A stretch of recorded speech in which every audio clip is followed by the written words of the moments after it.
ये कहानी दो दोस्तों के ऊपर आधारित है जो एक साथ ये कसम खाते हैं कि वो कभी भी एक दूसरे से प्यार नहीं करेंगे, पर वो दोनों वो सब कुछ करेंगे जो आजकल कपल्स ओयो में जाकर करते हैं। अब क्या वो अपनी इस कसम को पूरा कर पाते हैं, ये हम आज की इस एक्सप्लेनेशन में देखने वाले हैं। पर दोस्तों उससे पहले अगर आपने मेरे दूसरे चैनल को अभी तक सब्सक्राइब नहीं किया तो प्लीज उसे जल्दी से सब्सक्राइब कर लीजिए। वहाँ पर मैं इससे भी तगड़ी तगड़ी मूवीज को एक्सप्लेन कर रहा हूँ। तो चलिए अब बढ़ते हैं एक्सप्लेनेशन की तरफ। फिल्म का नाम है फ्रेंड्स विद बेनिफिट्स। मूवी की शुरुआत में हम इस मूवी के मेन कैरेक्टर डिलन को देखते हैं। वो अपने ऑफिस में काम कर रहा होता है, पर तभी उसे उसकी गर्लफ्रेंड का कॉल आता है और वो उसे मिलने के लिए बुलाती है। दूसरी तरफ हम इस मूवी के एक और मेन कैरेक्टर जेमी को देखते हैं जो अपने बॉयफ्रेंड का वेट कर रही होती है। डिलन जहाँ पर लॉस एंजलिस में रहता है, वहीं जेमी न्यूयॉर्क में रहती है। इसके बाद हम देखते हैं कि जब वो दोनों अपने अपने पार्टनर से मिलते हैं तो डिलन की गर्लफ्रेंड डिलन से और जेमी का बॉयफ्रेंड जेमी से ब्रेकअप कर लेता है। अब उनका ब्रेकअप हो जाने की वजह से वो दोनों फैसला करते हैं कि अब से वो कभी भी रिलेशनशिप के चक्कर में नहीं पड़ेंगे। अब से वो हमेशा सिंगल रहेंगे और खूब मौज मस्ती करेंगे।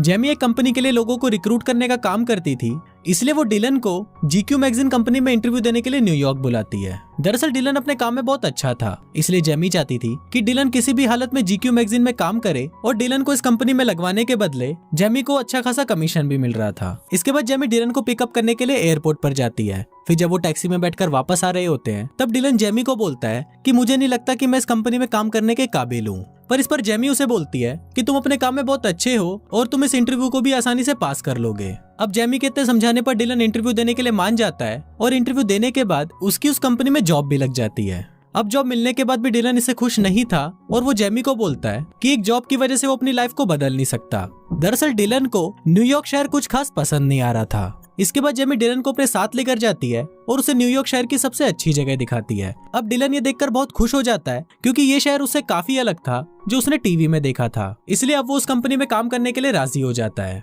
अगले दिन डिलन और जेनी लंच करने के लिए बाहर जाते हैं और वहाँ पर वो दोनों एक दूसरे को अपने अपनी ब्रेकअप की स्टोरी के बारे में बताते हैं। इसके बाद जेमी डिलन को अगले दिन अपने घर पर होने वाली पार्टी के लिए इनवाइट करती है। फिर अगले दिन डिलन जेमी के घर पर आता है और वो दोनों पार्टी में काफी एंजॉय करते हैं। अब धीरे धीरे जेमी और डिलन एक दूसरे के नजदीक आते जाते हैं और उन दोनों की दोस्ती भी गहरी होती जाती है। फिर एक दिन जब ये दोनों टीवी पर मूवी देख रहे होते हैं तब जेमी डिलन को बोलती है कि काश मेरी जिंदगी भी इन टीवी एक्टर्स की जैसी होती। मेरी जिंदगी में कोई ऐसा होता जो मुझे बहुत प्यार करता और जब मैं उदास होती तो मुझे मनाने के लिए शाही घोड़े पर बैठकर कोई राजकुमार आता। इस पर डिलन उसे बोलता है कि ये सिर्फ फिल्मों में ही होता है और असली जिंदगी में इसका कोई मतलब नहीं है। इसके बाद वो दोनों आपस में घपाघप वाली बातें करने लगते हैं और फिर डिलन जेमी को बोलता है कि घपाघप एक टेनिस मैच जैसा होना चाहिए, बस खेलो, एंजॉय करो और निकल जाओ। तभी डिलन के दिमाग में एक आइडिया आता है और वो जेमी को अपने साथ एक टेनिस मैच खेलने के लिए बोलता है। पर इस पर जेमी उसे बोलती है कि वो उसे इस नजर से नहीं देखती। तो डिलन उसे बोलता है कि मैं तभी तो बोल रहा हूँ, इससे हम अपनी मौज मस्ती भी कर लेंगे और हमारे बीच किसी भी तरह का इमोशनल ड्रामा भी नहीं होगा। अब ये आइडिया जेमी को भी पसंद आता है और फिर वो दोनों बाइबल पर हाथ रखकर कसम खाते हैं कि वो सिर्फ दोस्ती रहेंगे और कभी भी एक दूसरे से प्यार नहीं करेंगे। अब जब दोनों के बीच में सारी चीजें क्लियर हो जाती है तो उसके बाद वो दोनों टेनिस का मैच खेलना शुरू कर देते हैं। अब इसके बाद से ही वो दोनों बस दिन रात घपाघपी करते रहते हैं। वो दोनों इतना घपाघप करते हैं कि दोनों के बीच में चीजें ऑकवर्ड होने लगती है और कुछ दिनों तक वो दोनों एक दूसरे से बात भी नहीं करते। कुछ दिनों बाद वो दोनों एक पार्क में मिलते हैं जहाँ जेमी डिलन को बताती है कि उसे लगा था कि सिर्फ घपाघप करने की वजह से उन दोनों की दोस्ती में कोई फर्क नहीं पड़ेगा, पर उसे लगता है कि फर्क पड़ रहा है और इस वजह से अब से हम ये सब नहीं करेंगे। पर अगले ही दिन से वो दोनों अपने आप को रोक नहीं पाते और फिर से टेनिस मैच खेलना शुरू कर देते हैं। अब ऐसे ही कुछ दिन और निकल जाते हैं और ये दोनों बस दिन रात टेनिस मैच ही खेलते रहते हैं। अब एक दिन घपाघप करने के बाद जेमी डिलन से बोलती है कि मुझे लगता है कि अब मुझे एक बॉयफ्रेंड बना लेना चाहिए और इसलिए अब से हमें ये मैच खेलना भी बंद कर देना होगा। इसके बाद वो घूमने के लिए एक पार्क में जाते हैं जहाँ जेमी को एक लड़का पसंद आ जाता है। फिर वो उससे बात करने के लिए उसके पास जाती है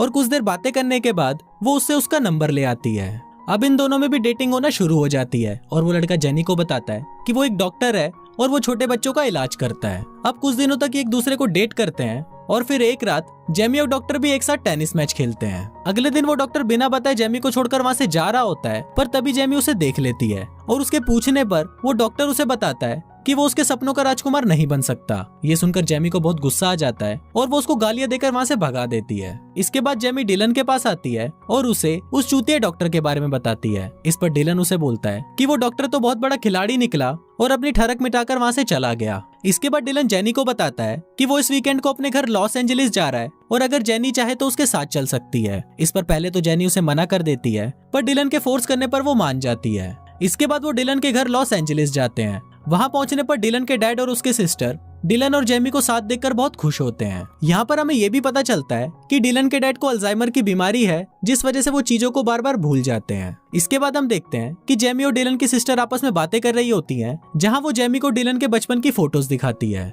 अब रात को डिलन के अंदर ठरक जागने लगती है और वो चुपके से जेमी के कमरे में टेनिस मैच खेलने के लिए आता है। पर इस पर जेमी उसे बोलती है कि हमने डिसाइड किया था कि फिर कभी भी टेनिस मैच नहीं खेलेंगे। पर फिर भी डिलन उसे मैच के लिए मनाने की कोशिश करता है और कुछ देर बातें करने के बाद जेमी भी मैच के लिए मान जाती है और फिर वो दोनों पूरी रात टेनिस का एक पूरा टूर्नामेंट खेलते हैं। अब अगली सुबह जब सभी लोग साथ में ब्रेकफास्ट कर रहे होते हैं तो वहाँ हम देखते हैं कि जेमी का बिहेवियर थोड़ा बदला हुआ लग रहा था। वो डिलन को पसंद करने लगी थी और उसे उसकी फैमिली भी बहुत पसंद आई थी। इसके बाद हम देखते हैं शाम को डिलन और उसकी बहन एमी आपस में बातें कर रहे होते हैं और फिर एमी डिलन से पूछती है कि इसके बाद हम जेमी से कब मिल पाएंगे। तो डिलन उसे बोलता है कि मुझे नहीं पता। इस पर एमी उसे बोलती है कि क्या तुम्हारी गर्लफ्रेंड और तुम्हारे बीच में झगड़ा हुआ है। तो उस पर डिलन उसे बोलता है कि जेमी मेरी कोई गर्लफ्रेंड नहीं है और हम दोनों सिर्फ दोस्त हैं। डिलन उसे ये भी बोलता है कि मैं जेमी को कभी भी अपनी गर्लफ्रेंड नहीं बना सकता क्योंकि वो बहुत ज्यादा इमोशनल है और उसका दिमाग भी खराब है। अब उन दोनों की ये बातें जेमी भी छुपकर सुन रही होती है। फिर जब रात को सभी डिनर कर रहे होते हैं तभी जेमी वहाँ पर आती है और उनको बोलती है कि उसे किसी काम की वजह से न्यूयॉर्क वापस जाना पड़ेगा। दरअसल उसे डिलन की बातों से बहुत बुरा लगा था, इसलिए वो वापस जा रही थी। फिर वहाँ पर सभी लोग उसे रोकने की बहुत कोशिश करते हैं पर वो नहीं रुकती। फिर इसके कुछ दिनों बाद डिलन भी वापस न्यूयॉर्क आ जाता है। वहाँ वो जेमी से कांटेक्ट करने की बहुत कोशिश करता है पर जेमी उसे कोई जवाब नहीं देती। कुछ दिनों बाद डिलन फिर से जेमी को कांटेक्ट करने की कोशिश करता है पर जेमी अभी भी उसका कोई जवाब नहीं दे रही थी। इस पर डिलन को याद आता है कि शायद जेमी अपनी फेवरेट जगह पर हो सकती है जहाँ पर वो अक्सर जाया करती है। और फिर जब डिलन उस जगह पर जाता है तो वहाँ पर जेमी अकेली बैठी हुई होती है। फिर डिलन जेमी से माफी मांगता है तो जेमी उसे बोलती है कि तुम एक अच्छे दोस्त नहीं हो क्योंकि दोस्त एक दूसरे की बुराई नहीं करते। अब यहाँ पर उन दोनों में बहस हो जाती है और वो दोनों अलग हो जाते हैं। अब इसके कुछ दिनों बाद हम देखते हैं कि जेमी की मॉम उसे समझा रही होती है कि जो गलती उन्होंने की है वो गलती वो ना करे। जेमी की मॉम उसे बोलती है कि मेरी जिंदगी में बहुत सारे लड़के आए लेकिन तुम्हारे डैड उनमें सबसे अच्छे थे, लेकिन ये बात मैंने समझने में बहुत देर कर दी। पर तुम ये गलती मत करना, नहीं तो तुम मेरे जैसे अकेली ही रह जाओगी। दूसरी तरफ अगले दिन डिलन अपने डैड को एयरपोर्ट से पिक करने जाता है जो उसके घर पर कुछ दिनों के लिए रहने आए थे। यहाँ पर उसके डैड उसे बताते हैं कि जब मैं नेवी में था तो मेरी जिंदगी में एक लड़की आई थी जो मुझसे बहुत प्यार करती थी, पर मैं इस बात को कभी समझ नहीं पाया और जब मुझे ये बात समझ में आई तो तब तक बहुत देर हो चुकी थी। काश मैं तुम्हारी उम्र में ही अपने प्यार को समझ पाता। अब ये सुनकर डिलन को भी जेनी की याद आने लगती है जो उससे बहुत प्यार करती थी, पर अपनी ईगो की वजह से उसने जेमी को कभी भी अपनाया ही नहीं।